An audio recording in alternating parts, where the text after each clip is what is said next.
সারা বাংলাদেশে প্রায় 70% জেলায় রাসেল ভাইপার ঢুকে গেছে। সে বৎসরে 20 থেকে 40টা বাচ্চা দিতে পারে। আপনি পানিতে আছেন, ঠিক সেই সময় সাপ আপনার পায়ে কামড় দিয়েছে, আপনি নিশ্চিত থাকবেন যে আপনার শরীরে বিষ ঢুকবে না। কেন বলেন তো? এই রাসেল ভাইপার বাংলাদেশে যেটা ছড়িয়ে পড়েছে, এই রাসেল ভাইপার 100 বছর আগেই কিন্তু বাংলাদেশে থেকে প্রায় বিলুপ্ত হয়ে গেছিল। ডাক্তাররা বলতেছে যে এটা যদি দংশন করে তাহলে মানুষ মারা যাবে খুব শীঘ্রই। এরকম একটা বিপদ মুসিবতের সময় একজন মুমিন আমার বিশ্বাস থেকে করণীয় কিছু আছে কিনা? ফরিদপুরের একজন লিডার তিনি ঘোষণা করেছেন যে রাসেল ভাইপার একটারে যে মারতে পারবে তার আমি 50,000 টাকা পুরস্কার দেব। সাপের ব্যাপারে কিন্তু হাদিস আছে একাধিক, এবং এক্ষেত্রে আব্দুল্লাহ ইবনে ওমর রাদিয়াল্লাহু তাআলা আনহু তিনি সাপ দেখলেই কিন্তু দৌড়ান দিতেন এবং মারতেন। আপনি বলবেন যে হুজুর কেন তিনি মারতেন? নবীজি সাল্লাল্লাহু আলাইহি ওয়াসাল্লাম এক প্রকার সাপের ব্যাপারে খুব সতর্ক করেছিলেন সাহাবীদেরকে। সেই সাপটা কোন সাপ দেখেন, নবীজি সাল্লাল্লাহু আলাইহি ওয়াসাল্লাম সেই সাপের ব্যাপারে আয়েশা রাদিয়াল্লাহু তাআলা আনহা থেকে বর্ণিত, তিনি বলেন রাসূল আকরাম সাল্লাল্লাহু আলাইহি ওয়াসাল্লাম পিঠে 2টি সাদা রেখা বিশিষ্ট বিষধর সাপ মেরে ফেলার নির্দেশ দিয়েছেন, কারণ তার দৃষ্টিশক্তি কেড়ে নেয় এবং গর্ভস্থ সন্তানের ওপরে বিরূপ প্রতিক্রিয়া সৃষ্টি করে। গর্ভে যে সন্তান থাকে এরকম কোনো মাকে যদি এই সাদা রেখা বিশিষ্ট সাপ দংশন করে তাহলে সেই সন্তানের ওপরে ইফেক্ট করে, মায়ের ওপরে ইফেক্ট করে। এটা নবীজি নিজে বলেছেন। কোথায় আছে হাদিসটি?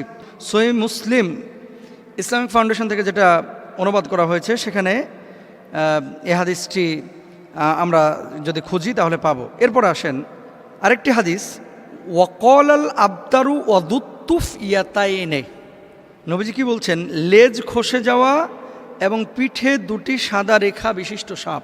আব্দুল্লাহ ইবনে ওমর রাদিয়াল্লাহু তাআলা আনহু একটা সাপ দেখলেন, তারপরে এটার পিছু নিয়েছেন। অন্য সাহাবীরা ওনাকে বলছেন, এই তুমি কোথায় যাচ্ছ? এই যে সাপ আমি দেখেছি, নবীজি সাল্লাল্লাহু আলাইহি ওয়াসাল্লাম তো সাপ দেখলে মেরে ফেলতে বলেছেন, এই জন্য আমি মারার জন্য যাচ্ছি। তো সাহাবীরা বললেন, তুমি কি শোনো নাই যে ঘরে এবং ঘরের বাইরে যে সমস্ত সাপগুলা মানুষের আশপাশে থাকে, এই সাপগুলো তোমাকে দংশন না করলে, তোমার ক্ষতির কারণ না হলে তুমি তাকে হত্যা করতে পারবে না। এটা নবীজি নিজেই নিষেধ করেছেন। তাহলে কি এখান থেকে বোঝা যায় যে যেই সাপটা আপনার শরীরের জন্য ক্ষতিকর, আপনার জীবন বিনাশ করবে, সেই সাপকে আপনার হত্যা করতে হবে। আর কিছু সাপ আছে, আপনি জানেন কি না, সারা পৃথিবীতে যত ধরনের সাপ আছে 80% সাপ যাদের নাই, বিষ নাই, মানুষকে কামড়াইলে এই মানুষের শারীরিক কোনো ক্ষতি হয় না। এবং সাপের একটা নেচার আছে, কিন্তু আপনি যতক্ষণ পর্যন্ত তারে খোঁচাখুচি না করবেন ততক্ষণ পর্যন্ত কিন্তু কামড়ায় না। খেয়াল করে দেখেন, ধরেন আপনার পাশ দিয়ে চলে যাচ্ছে, আপনাকে প্রথমে কিন্তু ছোবল মারে না, এটা সাপের একটা বৈশিষ্ট্য। কিন্তু এই রাসেল ভাইপার বাংলাদেশে যেটা ছড়িয়ে পড়েছে, এই রাসেল ভাইপার 100 বছর আগেই কিন্তু বাংলাদেশে থেকে প্রায় বিলুপ্ত হয়ে গেছিলো। এটা সাহারা মরুভূমিতে পাওয়া যেত, আরব বিশ্বের বিভিন্ন দেশে পাওয়া যেত। বাংলাদেশে কিভাবে আসলো এই সাপটা?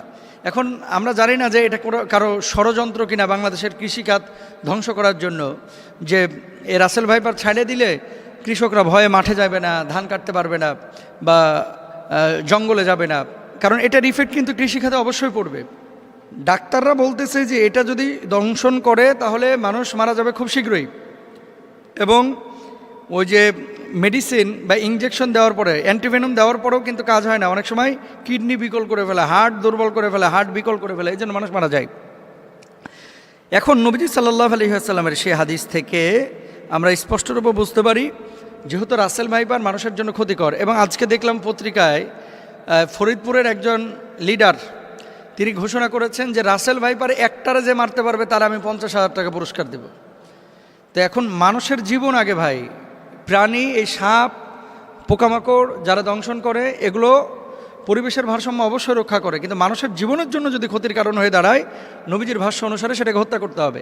এরকম একটা বিপদ মুসিবতের সময় একজন মুমিন আমার বিশ্বাস থেকে করণীয় কিছু আছে কিনা?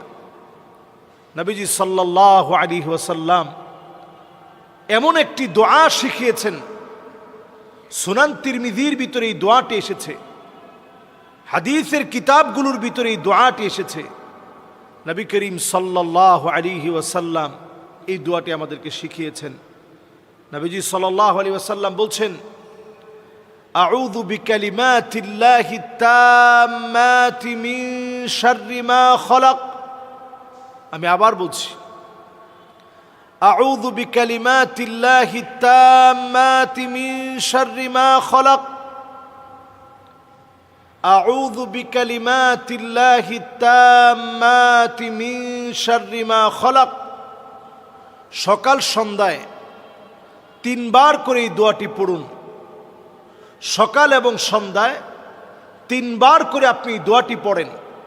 আবু হুরায়রা রাদিয়াল্লাহু তাআলা আনহু বলছেন, 3 বার যে ব্যক্তি এই দোয়াটি পড়বে, নবীজি সাল্লাল্লাহু আলাইহি সাল্লাম শিখিয়েছেন, ওই ব্যক্তির জন্য, ওই ব্যক্তির উপর থেকে আল্লাহ রাব্বুল আলামিন যদি চান, তাহলে বিচ্ছু, সাপ, বিষাক্ত কোনো প্রজাতি যেটা ক্ষতি করার সম্ভাবনা আছে, ওই ব্যক্তির উপর থেকে আল্লাহ রাব্বুল আলামিন ক্ষতিটাকে কাটিয়ে দিবেন। এজন্য আমরা প্রত্যেকে দোয়াটা পড়ার চেষ্টা করি বুঝে বুঝে। প্রিয় দর্শক, অবশ্যই এই দোয়াটি আউযু বিকালিমাতিল্লাহি তাম্মাতি মিন শাররি মা খলাক, এই দোয়াটি সকালে 3 বার এবং সন্ধ্যার পরে 3 বার পাঠ করবেন। তাহলে অবশ্যই যাবতীয় ক্ষতিকর প্রাণীর আক্রমণ থেকে, দংশন থেকে, বিশেষ করে রাসেলস ভাইবার সাপের আক্রমণ থেকে আল্লাহ তাআলা আপনাকে নিরাপদে রাখবেন। অবশ্যই ভিডিওটি বেশি করে শেয়ার করে দিবেন, যাতে করে সকলে জানতে পারে, সতর্ক হতে পারে এবং এই দোয়াটির আমল করতে পারে। আল্লাহ তাআলা আমাদের সবাইকে তৌফিক দান করুন।